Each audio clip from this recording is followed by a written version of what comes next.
بشكره وأمر بالله بالقيام بأمره أشهد أن لا إله إلا الله وأشهد أن محمدا عبده ورسوله اللهم صل على سيدنا محمد وعلى آله وصحبه أجمعين أما بعد فيا عباد الله أوصيكم بنفسي بتقوى الله فقد فاز المتقون اتقوا الله حق تقاته ولا تموتن إلا وأنتم مسلمون وقال الله تعالى في آيات الكريم بسم الله الرحمن الرحيم فاذكروني أذكركم واشكروا لي ولا تكفرون صدق الله العظيم.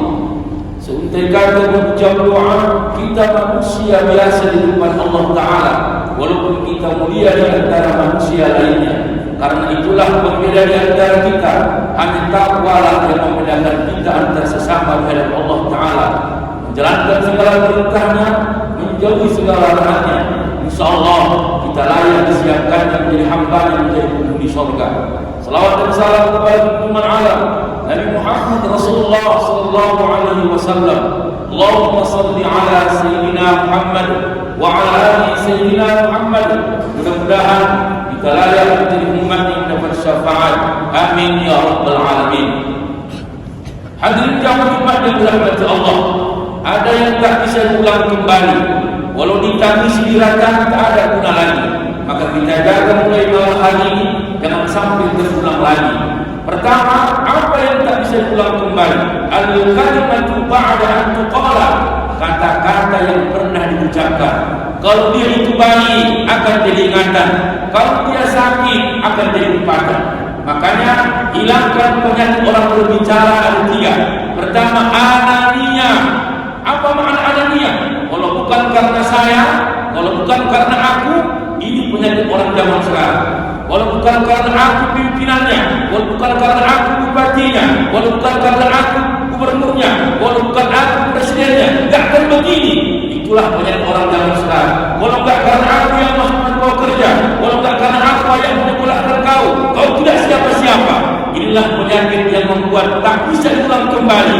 Kalau dia baik akan jadi ingatan, kalau dia sakit akan jadi lupakan. Termasuk dalam Al-Quran, Allah Subhanahu wa Ta'ala memberikan ingatan kepada kita. Ya ayyuhalladzina amanu la tubtilu shadaqatikum bil manni wal adha. Wahai orang-orang beriman, jangan gugurkan pahala sedekahmu karena menyakiti orang yang menerimanya. Banyak orang zaman sekarang, kalau enggak karena aku yang bantu anakmu, enggak akan begini nasibmu. Itulah yang menyakitkan sampai dia meneteskan air mata. Termasuk kita sebagai suami, kalau marah, emosi, kata-kata yang keluar dari lisan kita, kalau bukan karena aku nikah denganmu, kalau enggak karena aku suamimu, enggak jadi begini nasibmu. Inilah yang tak bisa diulang. Kalau sudah sakit, tak ada gunanya lagi. Maka hari ini kita belajar, berilah kata-kata seperti Nabi, walayyin bilisanin bitulqin wajhin. Rasulullah kalau bicara santun, udah santun, wajahnya ceria. Kita kalau marah, membusungkan dada, mengeluarkan pandangan mata yang tajam, membuat orang menakutkan ketika mengeluarkan kata-kata. Pesan kedua, Al-Imam Zalaluddin Al-Rumi memberikan nasihat kepada diri saya dan kita semua. Bagaimana kata-kata yang baik? Irtaqi bi mustawa hadithin wala bi mustawa sautik. Perbaikilah isi bicaramu, bukan mengangkat suaramu. Fa innal matru yuhlil al-azhar wa lisarqu. Karena yang menumbuhkan bunga mawar itu indah bukanlah petir tapi tetesan hujan. Yang membuat nasihat itu masuk di hati manusia bukan suara kuat tapi kata-kata yang indah membuat dia sejuk mendengarkannya. Maka hari ini jangan sombong ketika kau di atas, semua kau katakan dengan aku yang merendahkan orang lain. Sikit-sikit zaman sekarang meminta, memojokkan, mengucilkan, merendahkan. Manusia punya masa. Ada ungkapan yang paling indah lagi, wahai manusia, hidupmu seperti burung. At-tuyuru ta'kulun namla. Ketika burung terbang, makanannya semut. Tapi jangan kau sombong wahai burung. Wa indaman tamut annan namla ya'kuluha. Tapi ketika burung itu jadi bangkai, siapa yang makan bangkainya? Semut. Begitulah hari ini. Hari ini yang kau maki-maki, kau rendahkan dia, mungkin honor, mungkin karyawan, mungkin bawahanmu. Besok anak yang jadi bawahannya, ketika ketika sudah ada masanya. Hadirin dalam kematian Allah. Yang kedua, apa yang tak bisa dilakukan kembali? Al-fursatu ba'da an tadi'a. Kesempatan yang banyak disia-siakan. Ini yang banyak orang kadang-kadang tak mengerti. Apa tujuan Allah membuat kita di dunia ini? Ada yang usia panjang tapi tak ada manfaatnya, ada usia pendek masih banyak harapan masih hidup ke depan. Al-Imam Ibnu Al-Qailah dalam kitabnya Al-Hikam menyebutkan manusia ini rubba umrin ittasa'at amaluhu wa qallal amladuhu. Ada orang usianya panjang tapi tak sepanjang amalnya. Lihat orang luar sana tak pernah puasa, tak pernah sholat, tak pernah jaga. Dia merasa kesempatan makin panjang. Padahal makin panjang umurmu, makin banyak pertanyaan di hadapan Tuhan. Di Al-Quran memang begitulah manusia. Semakin Allah kasih umur yang panjang, kesempatan yang panjang, makin tamak terhadap dunia. Wala tajidanna ahrasan nasi ala hayatin wa min alladhina asyraku yawaddu ahaduhum law yu'ammaru alfa sanah, kata Allah. Maka kalian akan dapati orang yang tamak terhadap dunia, orang yang rakus terhadap dunia akan berharap hidup alfa sanah, akan berharap hidup 1000 tahun. Kenapa dia dalam berharap hidup 1000 tahun? Sawitnya 20 hektar, rumah sewanya 20 pintu. Dia sekarang orang besar, takut dia meninggalkan harta di dunia ini. Tapi saya ketika kau hidup tak memanfaatkan kesempatan yang Allah berikan. Silahkan kau jadi orang kaya. Jadilah orang kaya seperti Nabi Sulaiman yang kayanya tidak jauh dari Tuhan yang memberi rezekinya.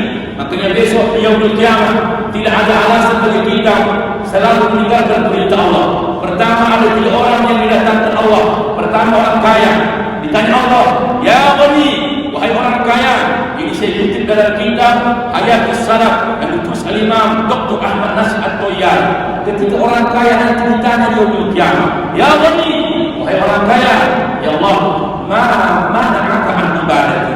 Apa alasannya kau tak ibadah sama aku? Orang kaya menjawab, aksar kamali fatawaitu. Kau banyakkan pula hartamu ya Allah, sibuklah aku. Fayuttabi Sulaimana, didatangkanlah Nabi Sulaiman. Mana yang dikaya oleh Nabi Sulaiman? Maka orang kaya menjawab, jelas ya Allah, bal hadza, jelas Nabi Sulaiman lah orang yang paling kaya. Apa kata Allah? Nabi Sulaiman orang paling kaya, sibuknya luar biasa, langit dan bumi, lautan, seluruh ikan dia kasih makan. Dia tak pernah beralasan tak ibadah kepada. Kau baru kaya hanya tahun 2025. Kau baru kaya baru tahun ini. Proyek antar tahun ini. Kau punya sawit baru tahun ini. Kenapa kau teribadah kepada kesempatan ini tak bisa dilakukan? Yang kedua, fayu'ta tabil marad, didatangkanlah orang sakit. Ditanya, wahai orang sakit, mana akan ibadah? Kenapa tak pernah kau ibadah sama aku? Maka orang sakit mengatakan, kau sibukkan aku ya Allah, aksar jasa di fatawaitu. Artinya apa? Kau sibukkan aku mengurus jasaku ya Allah, tak sempat aku ibadah. Fayu'ta tabil Ayyub, didatangkanlah Ayyub. Wahai orang sakit, mana lebih parah sakit dari Ayyub? Maka orang sakit ini menjawab, jelas bal hadza, jelas ya Allah, lebih parah dari Ayyub sakitnya.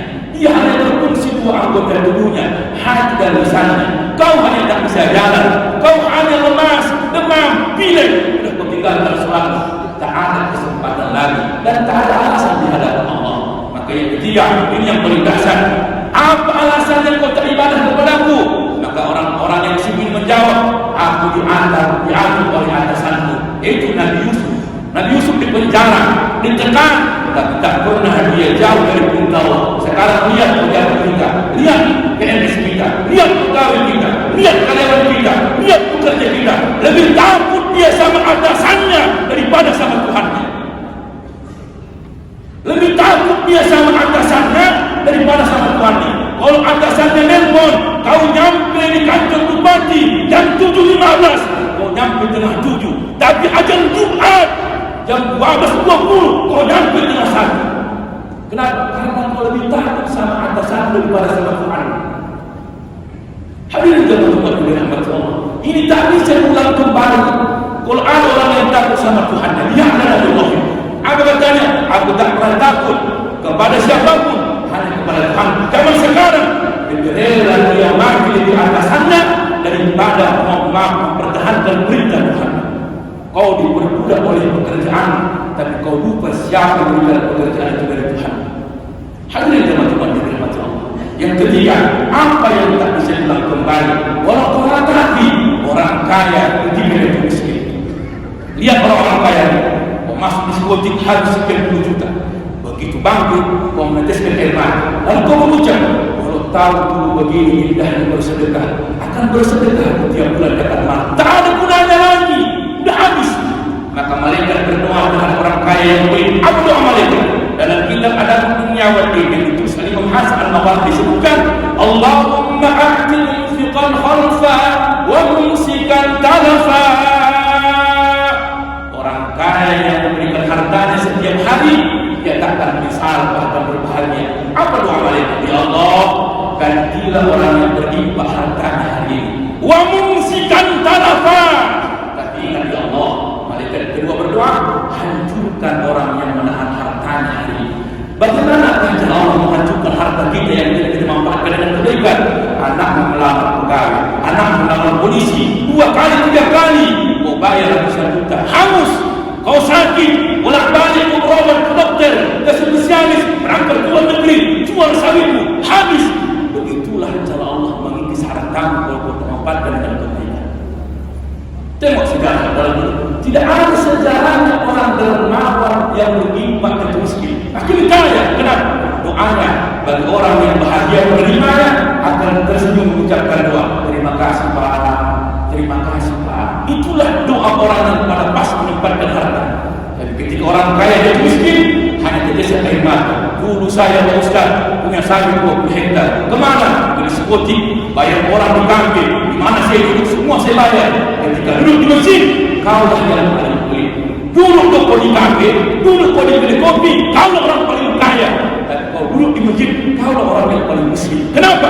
Di kampung kau dulu sekian juta harus duitmu.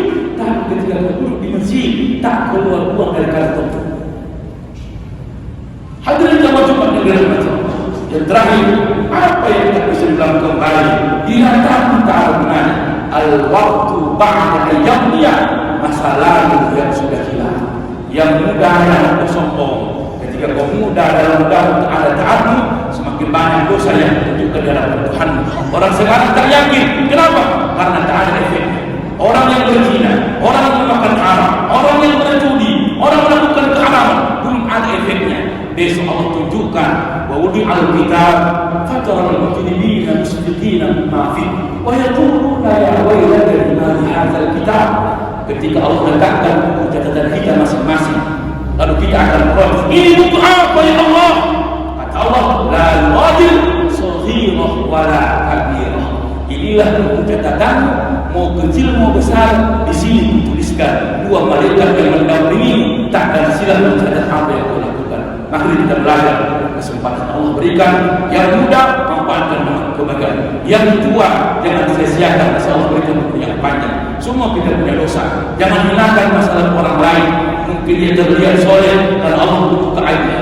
Pesan yang paling luar biasa, seorang ulama besar bernama Abu Atahiyah. Apa kata beliau? Lau kana lil khotoya ribul abdul annas wa lam yatagalas. Seandainya setiap manusia berbuat dosa tercubung dalam tubuhnya, al-abdul annas akan terbongkar rahasianya. Walam yatajalasu, orang takkan mau duduk di sampingnya. Termasuk khotib yang bicara, kenapa orang masih mengundang saya? Kenapa masih orang mendengarkan ceramah saya? Demi Allah, Allah masih butuh aib saya dengan bagian saya. Maka masyarakat harus mempercayai apa yang saya sampaikan. Ketika Allah tentukan sebelum dosa, tak ada gunanya bicara yang baik, tak ada lagi gunanya pakaian yang dinampakkan orang saleh. Maka jangan rendahkan masalah orang lain. Kalau dia ingin berubah karena kesempatan masa muda, semua kita punya masa lalu. Mudah-mudahan khutbah singkat ini mengajarkan kita jangan sia-siakan kesempatan, jangan sia-siakan waktu Allah berikan, jangan sia-siakan usia yang Allah masih berikan kepada kita. Yang kaya manfaatkan kaya dengan menolong. Ada orang sekarang mengatakan orang kaya hartamu tak dibawa mati. Salah. Hartamu memang tidak dibawa mati, tapi hartamu bisa menolong setelah kau mati. Hadirin jamaah yang dirahmati Allah. mudah-mudahan bermanfaat. Berubahlah kita dengan apa yang Allah berikan kepada diri kita. Mudah-mudahan bandingkan usia kita dengan usia sekarang, mana lebih banyak dosa dan kebaikan yang kita lakukan. Bandingkan manfaat yang pernah kita berikan, mana lebih banyak keuntungan kesesatan daripada kebaikan. Manfaatkanlah sedang Allah berikan kita hari ini, termasuk saya yang bicara dan termasuk kita yang mendengarkan. Mudah-mudahan ada perubahan setelah Ramadan berakhir, akhir zaman akan tiba, akan terlihat siapa orang yang berhasil. Laisal ilm liman la bisal ilm, innamal ilm liman ta'atuhu tajid. Idul Fitri itu bukan dilihat orang yang mampu ibadah baru, tapi Idul Fitri orang yang berhasil. Lihatlah siapa ketaatan yang bertambah. Kadang-kadang yang paling hebat Idul Fitri yang tak puasa dan tak sholat, dia baru lebaran baru-barunya tak pernah berhenti sampai sekian hari. Dan orang yang tak sholat, tak ibadah, baginya tak berganti, tapi hatinya suci. Mudah-mudahan bisa kita amalkan bersama menjadi yang terbaik untuk ke depan nantinya. Amin ya rabbal alamin. Barakallahu al-azim wa nafa'ani wa iyyakum bima fihi min al-ayati wa dhikril hakim wa taqabbal minni wa minkum tilawatahu wastaghfiruh innahu huwal ghafurur rahim.